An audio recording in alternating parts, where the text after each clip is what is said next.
Muchas gracias, senador presidente. Compañeras y compañeros senadores, vengo a exponer de manera general y pues obligadamente de manera apresurada las reservas que he presentado a este proyecto de dictamen, y particularmente para señalar algunas inconsistencias de los artículos que me he reservado y que tienen que ver fundamentalmente con el gobierno corporativo. El día de ayer se generó una discusión si se estaba, bueno, por lo menos se intentó que hubiera una discusión para plantear si realmente en este nuevo modelo del Consejo de Administración de Petróleos Mexicanos se están incorporando o no lineamientos internacionales respecto a el gobierno corporativo. Y déjenme señalar tres asuntos particulares. El primero es que a mí me llama mucho la atención que los defensores de este modelo de gobierno corporativo que se está diseñando para Pemex no hayan ni una sola vez citado, invocado, referido la ley Sarbanes-Oxley, la famosa SOX de Estados Unidos, que fue la primera ley que estableció cuáles debían de ser los lineamientos, las sanciones ante fraudes en corporaciones privadas, pero también en corporaciones públicas. Esta ley, que lleva el título, en su nombre es el de los dos autores, uno congresista norteamericano, el otro senador de Estados Unidos, surgió a partir de los fraudes de Enron y de otras corporaciones, Taicom y demás, pero principalmente de Enron, que ustedes saben era una empresa generadora de energía, que ante los constantes fraudes que vivía, la corrupción, los conflictos de interés en los que estaban sus directivos, pues quebró, y con ella quebró a muchos ciudadanos, a muchos stakeholders que tenían ahí invertidos sus ahorros. Para eso se creó en Estados Unidos, en los padres del capitalismo salvaje, crearon una ley súper severa, hiper rigurosa, que aquí no se ha citado ni se ha referido si se tomó como alguna referencia cuando en estas mesas y en estas discusiones, supongo que secretas, de senadores que se ponían a arrastrar el lápiz, si en algún momento la pusieron en consideración, si la revisaron, si vieron si había elementos que pudieran servir para este modelo de gobierno corporativo o no. Ojalá en este debate, en el momento en el que sea un debate, nos den su opinión sobre si se debe o no esta ley seguir o en su caso desechar como un modelo para el gobierno corporativo, toda vez que fue producto de una de las mayores crisis financieras que ha vivido la humanidad. Esta ley lo que establecía eran nuevos estándares para justamente los consejos de administración y dirección, y además mecanismos contables de todas las empresas que cotizan también en la bolsa. Incluso me llama mucho la atención que en el 2008 Petróleos Mexicanos informó que como parte de su estrategia de gestión y de rendición de cuentas, tendría, así lo dijo en su momento en 2008, tendría que implementar los procedimientos que establece esta ley Sarbanes-Oxley, que regula las funciones financieras, contables y de auditoría y penaliza de manera severa el crimen corporativo y el crimen de cuello blanco. Incluso se establece en esa ley una certificación de calidad del desempeño del director general, que dijo Pemex en 2008 que iba a tomar y que se sentía obligado a seguirla. ¿Qué ha pasado después? Si aquí, en este salón de sesiones, están los redactores de este dictamen, los redactores de este articulado, que nos lo expliquen. Y si no están, pues que nos lo digan, solamente para saber realmente a quién habría que pedirle cuentas sobre estos como otros asuntos. El segundo caso, ya lo expuse el día de ayer, es esta huella indeleble de la autoría externa de este dictamen a partir de la imposibilidad, por lo menos de su servidor, de pensar que un senador puede redactar una sola línea que le reste facultades a la institución, a la asamblea, al órgano colegiado al que pertenece. Hoy el nuevo Consejo de Administración tendrá menos facultades de revisión y de un esquema de controles democráticos por parte del Senado de la República. Y eso no es opinable. Y si es opinable, por favor vengan a explicármelo. Por una razón muy simple. Antes había 4 consejeros profesionales, ahora hay 5 consejeros independientes, entre comillas. Ya hablamos de que el perfil, pues pareciera que no es el más óptimo, pero olvidemos el perfil, concentrémonos en la forma de designación de estos 5 consejeros independientes, con nombramiento directo del Ejecutivo y algo que me parece de verdad un insulto, el establecimiento de la no comparecencia. Por primera vez vemos en una ley de protección total para que nadie venga a comparecer. Entonces, ¿va a ser por control remoto o qué? ¿Cómo vamos a saber los senadores si esa persona tiene las capacidades, las facultades, el perfil para ocupar un cargo tan importante como el de consejero de Pemex? Sin comparecencia. Y luego la iniciativa, la afirmativa ficta, algo que en la ley actual no existe. Hoy, si uno de los consejeros no es ratificado por el Senado de la República, el presidente tiene la obligación de mandar otra propuesta. Y ahora los sospechosos senadores que redactaron este dictamen, y digo sospechosos porque todavía nadie ha dicho yo soy el autor de este dictamen que resta facultades al Senado de la República, no permiten que exista permiten que exista esta afirmativa ficta. Es decir, si la propuesta del Ejecutivo no es aceptada, simplemente se da por buena, porque pues a final de cuentas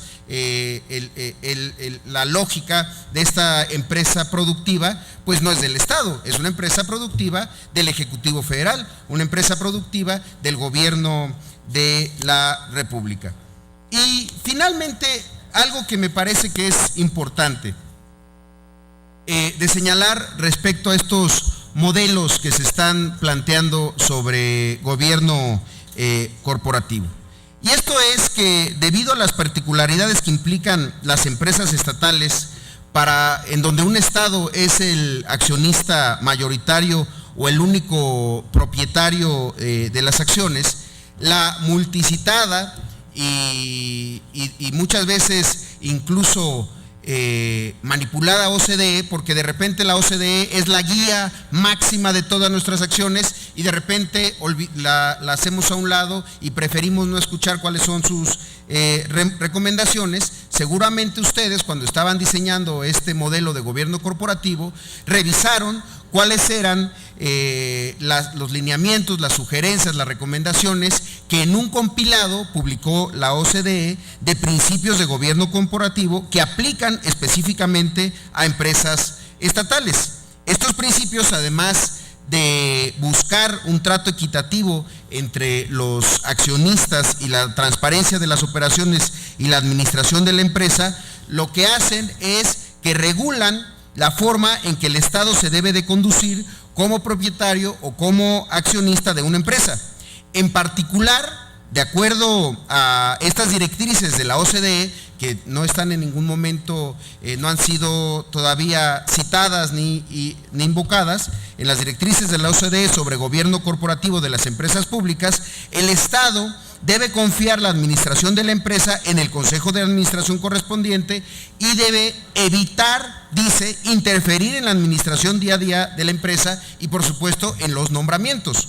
Lo anterior no implica que el Estado no participe en la conducción de las actividades de la empresa. Lo que implica únicamente es que emita lineamientos o políticas generales y confíe la administración cotidiana en los miembros del Consejo de Administración, para lo cual es muy trascendental que el Estado respete la independencia de los consejeros, quienes no deben guiarse por intereses políticos al momento de tomar sus decisiones. Que alguien me explique cómo unos consejeros que van a ser prácticamente designados por el Ejecutivo pueden garantizar esta independencia. Yo estaría dispuesto aquí a aceptar que hay un Consejo de Administración independiente y 5 consejeros independientes, como lo pueden ser hoy los consejeros profesionales, si tuviéramos un mecanismo que hubiera sido más o por lo menos igual de riguroso que el que hoy tienen los consejeros profesionales. Pero eso hoy no es así. Déjenme comentarles algunos de los principios destacados que propone la OCDE, que bien valdría la pena recordar en este momento. Primero, que debe de existir una clara separación entre la función de propiedad del Estado y las demás funciones del Estado que pueden influir sobre las condiciones para las empresas públicas, especialmente en lo que se refiere a la regulación del mercado.